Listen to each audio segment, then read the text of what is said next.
everybody. Hello, M3 students. I'm Teacher James, and this is the third MLP English lesson. Okay, welcome.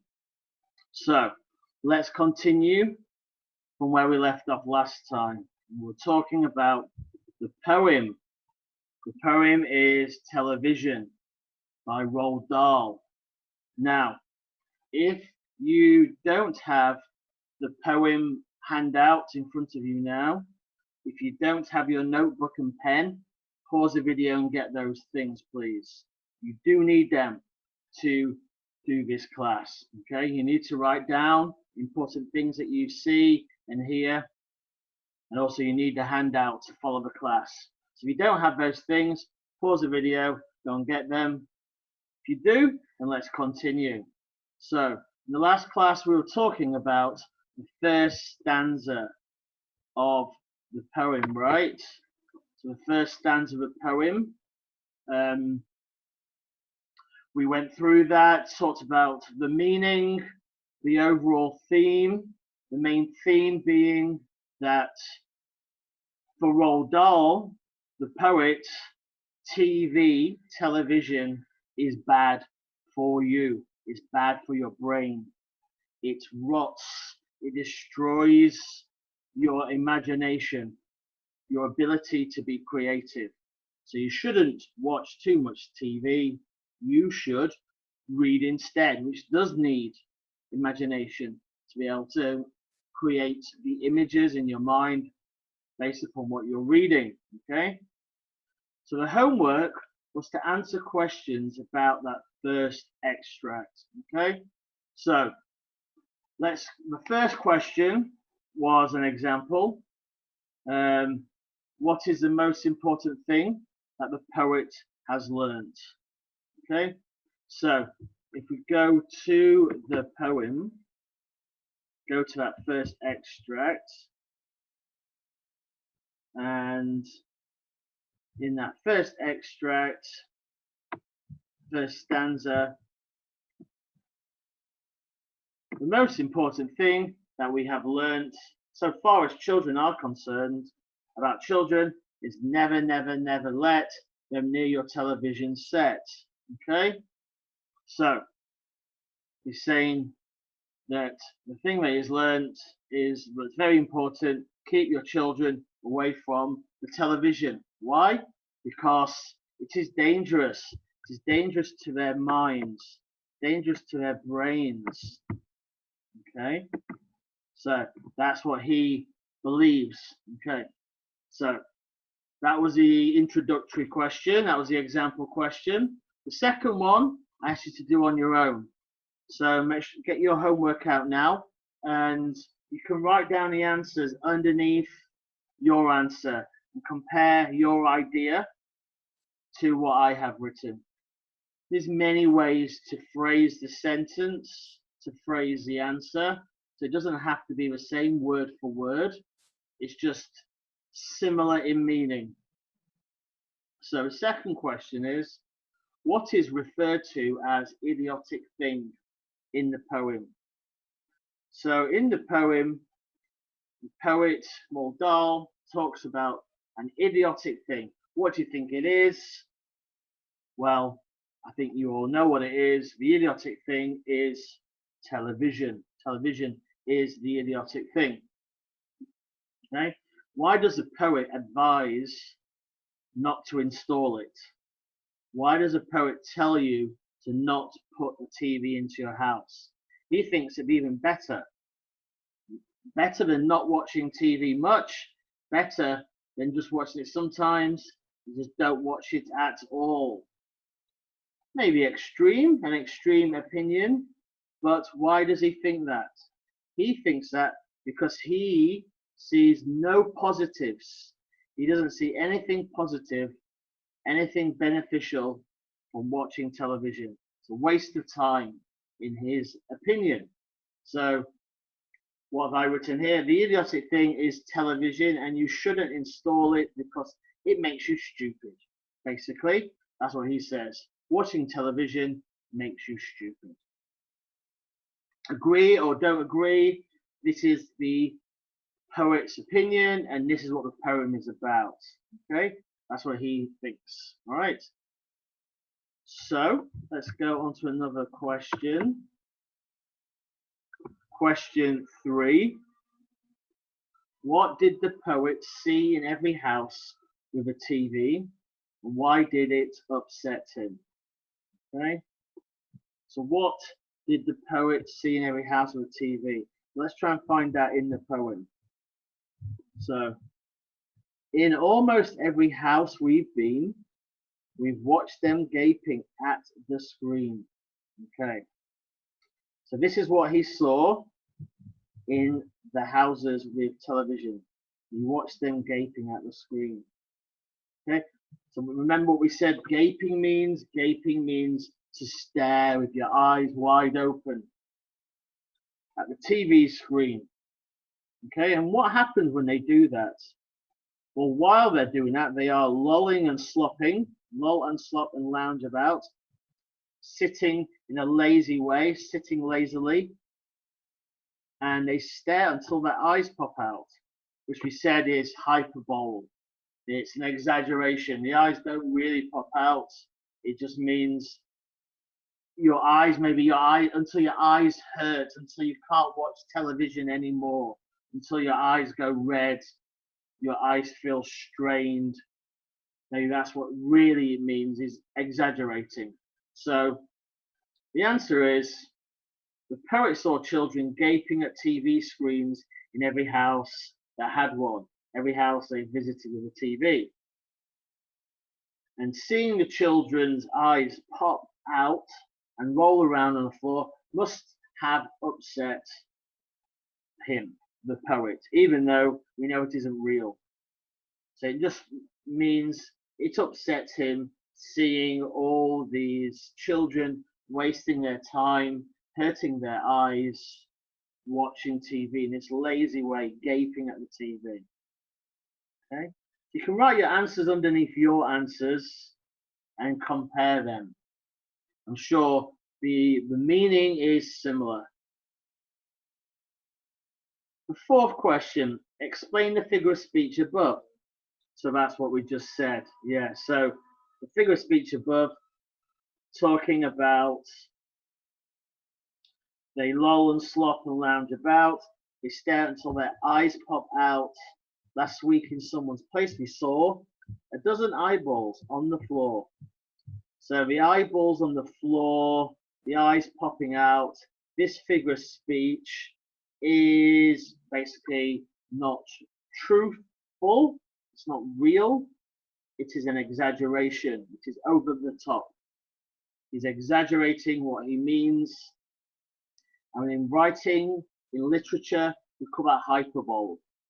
It's used for effect, to make you shocked, to shock you, yeah? To shock the audience, to shock the listener.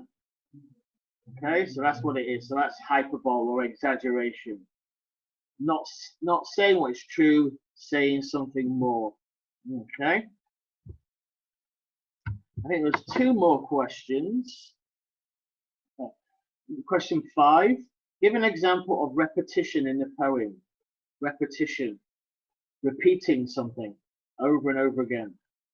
Well, there's more than one example, but the clearest one is the one in line 3, where it says never. And it's easy to see because it's in capital letters there, never, never. So he says never, never, never. It says it 3 times. I guess the capital letters is to make you say it in a stronger way. Maybe when you maybe send somebody a message using capital letters, it sounds more serious. It sounds louder almost when you read it. So he repeated it. Why does he repeat it? Well, maybe when you repeat anything, when you say anything more than once, to make sure everybody understands, to make sure it is made clear. It is clear what I mean. There's no in between. Never, never, never, not once, never. Make it very clear. So emphasis making it certain you understand. Okay. And the last question from the last class is, what is the rhyming scheme of the poem? That means, how does the poem rhyme? In what way does the poem rhyme? Because most poems have words that rhyme in them. Some of them have a lot, some of them have just a few. Sometimes in a poem, the first line rhymes with the third line, and then the second line rhymes with the fourth. Sometimes a poem has 3 lines that rhyme together, and the next 2 rhyme together. There's many different rhyming patterns in poems. This poem has a rhyming pattern which is quite easy to understand, a quite simple rhyming pattern, a rhyming scheme, and it is that the first line, or the last word of the first line, rhymes with the last word of the second line. So the rhyming happens in pairs, 2 lines at a time.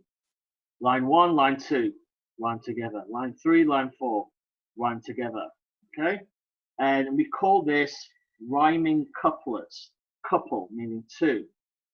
You could say, you call it a rhyming, the lines rhyme in pairs, you could say.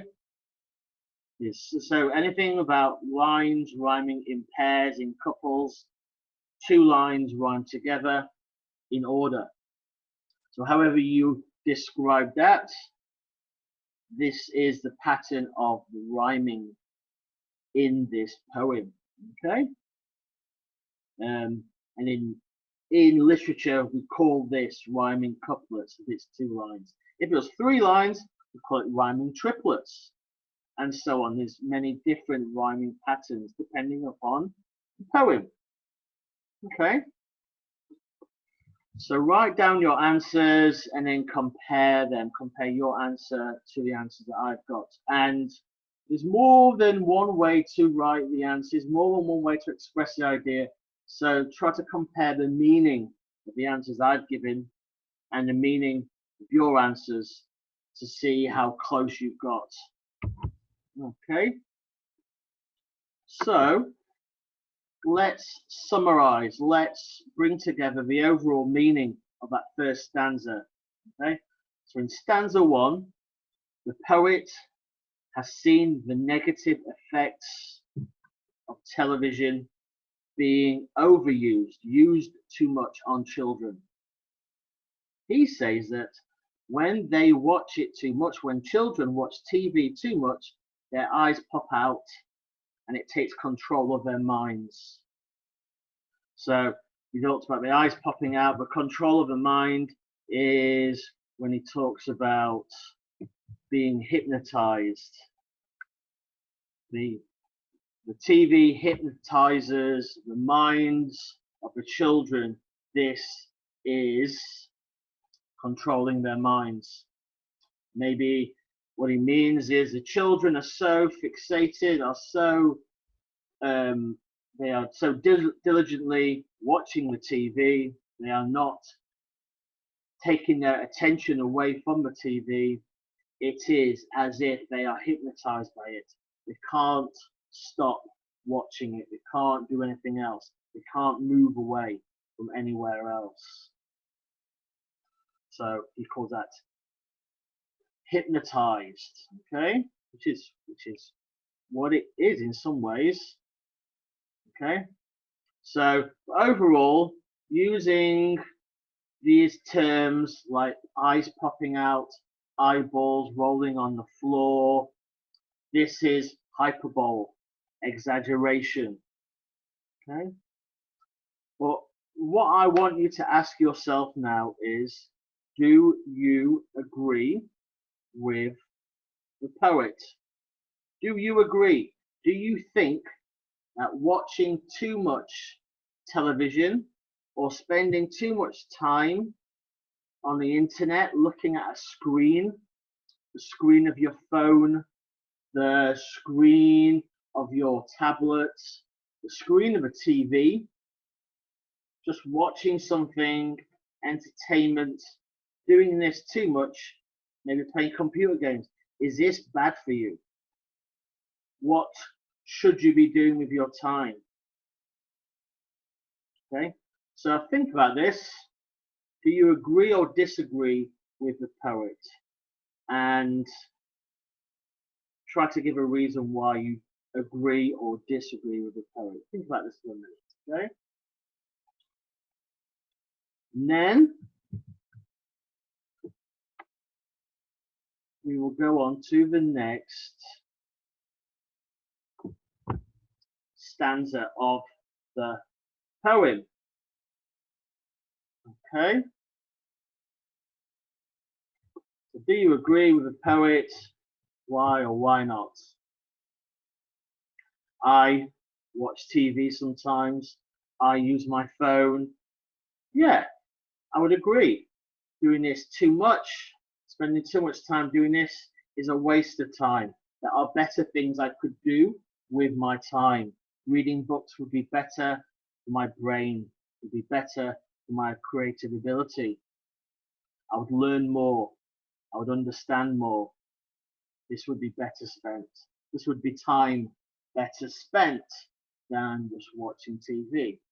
But I don't agree with the poet that it should never, never be watched. I think that's too extreme. In the modern world, there's so much of our culture that we see on the screen. So that's my opinion, but you are entitled to your own. Everyone is entitled to an opinion. Okay? What do you think and why? And you can write that down in your notebook.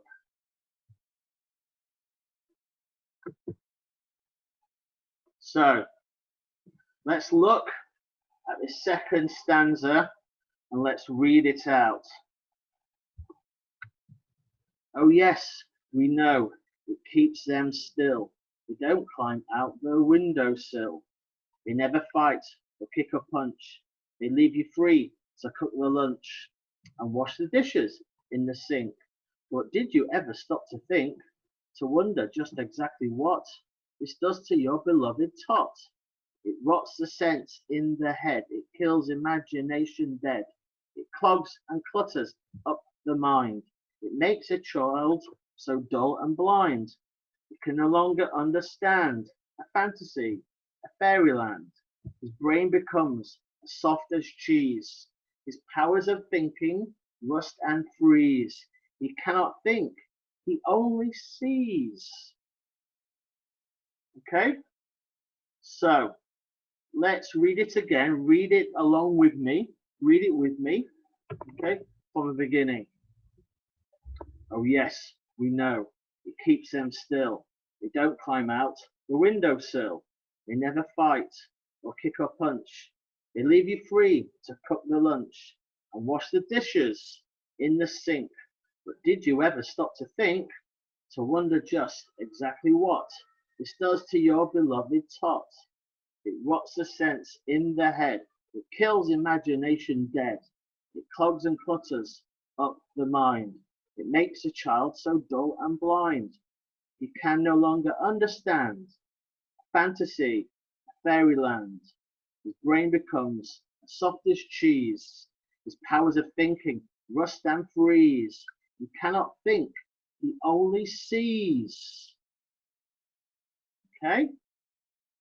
So what I want you to do now is read it on your own. Have a go on your own. Okay?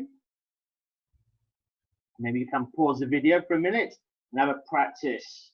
Maybe rewind the video so you can listen to me saying it again. All right. So let's look at the vocabulary for a stanza. What are some of the words we don't understand? Well, the first one, let's look. Oh yes, we know. It keeps them still. We know, understand. Keep them still. Don't move. A windowsill. Window just means the sill of a window, the edge of a window. They never fight or kick or punch. They leave you free to cook the lunch, to cook food, and wash the plates, the dishes in the sink. But did you ever stop to think, to wonder just exactly what This does to your beloved tot. A tot is a child. This is slang word for children. Tot. Next, it rots the sense in the head. Rot. Something is rotting, like vegetables, fruit, food, or like a dead animal. Decay, turning bad. Rotting, it's not good. If something is rotten, adjective rotten, and it's no good. So when something rots, it is decaying. The food, if you leave food on your table, it rots.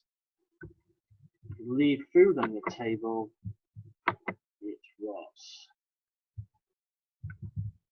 Rotten as well being the adjective. It rots. So tot is a child, slang for child. Maybe won't hear that much anywhere.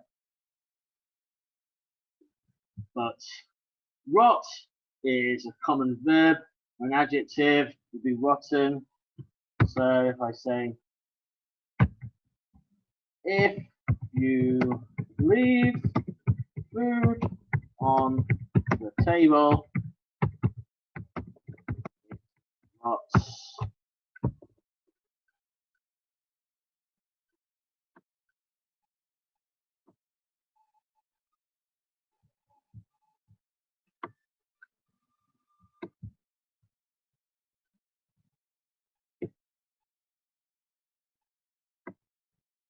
If you leave food on the table, it rots. Okay, and then the actual adjective form. This food is no good. It is rotten. And then here it is an adjective. Rotten is the adjective.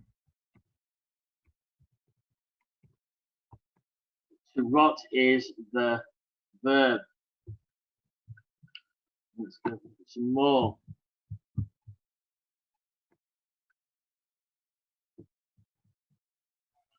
It clogs and clutters up the mind. So here it's talking about it makes them to clog.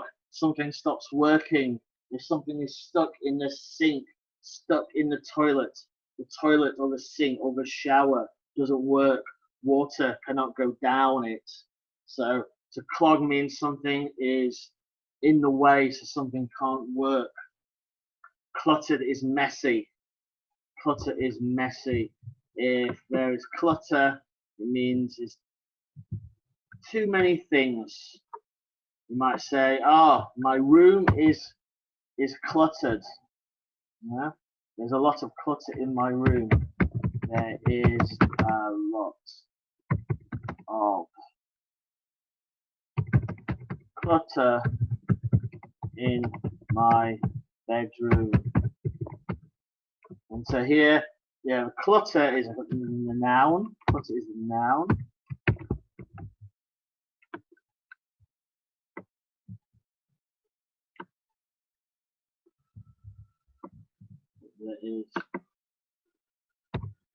There is a lot of clutter in my bedroom. Things which make a mess. Things that aren't needed. Clutter.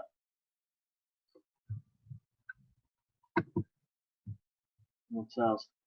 Clog means something that's clogged up. My drain is clogged. Something is clogging my drain. The sink won't work properly. And then dull. Dull. It makes a child so dull and blind. Dull means boring or no colour. You might say, "Oh, today is a very dull day." The day has no colour in it. No sunshine. No sunshine. It's dull. If a painting has no colour, it's not bright. It's a dull painting. Here it's talking about a person, a personality. If you're not interesting, you are dull. If you are boring, you are dull. So boring and dull are synonyms, mean the same thing. And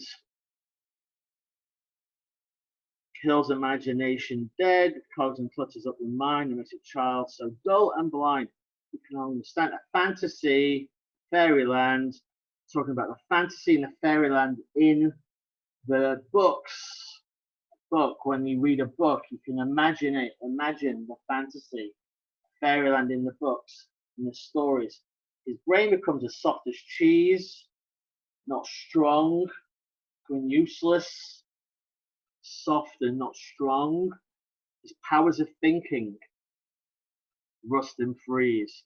So here it's talking about rust is in like rot, to decay. When metal is exposed to water and air, it rots. It rusts.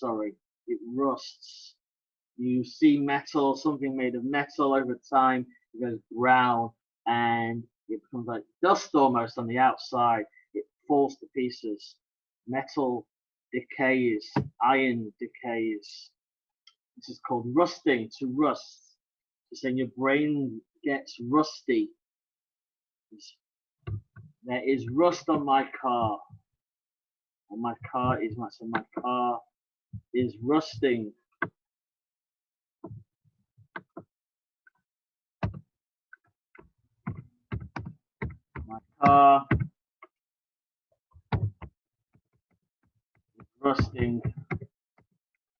from being outside too much. Maybe rust is not too much of a problem in Thailand because it's quite dry maybe. Things rust a lot, especially in the UK. Things rust quickly, very wet place. Okay. So, again, the main idea of this stanza is why people, well, it says why we watch too much TV, because it hypnotizes you, but it also says that parents want you to watch TV so you don't interfere with them, you don't stop them from doing things. Okay, so it keeps you still, stops you from running around. That might be useful to the parent. Stops you from going outside, escaping. Might be useful. So often people talk about people using TV like a childcare. It's not childcare, obviously. So using TV like a babysitter. Okay, it's not a babysitter. TV is not a babysitter. It allows the parents to cook lunch and do other things. Okay, so again, for homework, for the exercise for this class, I want you to complete the questions. Let's do the first question together. The first question is, the poet says, it keeps them still. What keeps them still and how? Okay, so we talked about the poem. It keeps them still at the beginning. What keeps them still? Television keeps children still.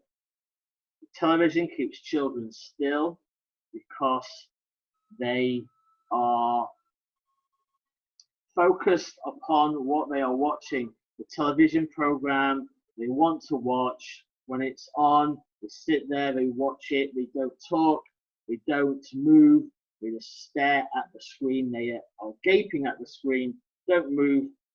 So it's the television that keeps them still. So what was my answer? When children watch television, it keeps them still because they want to watch the television programs and don't want to miss a second of it. The TV program has their undivided attention. It has all of their attention. It is undivided, all of it. So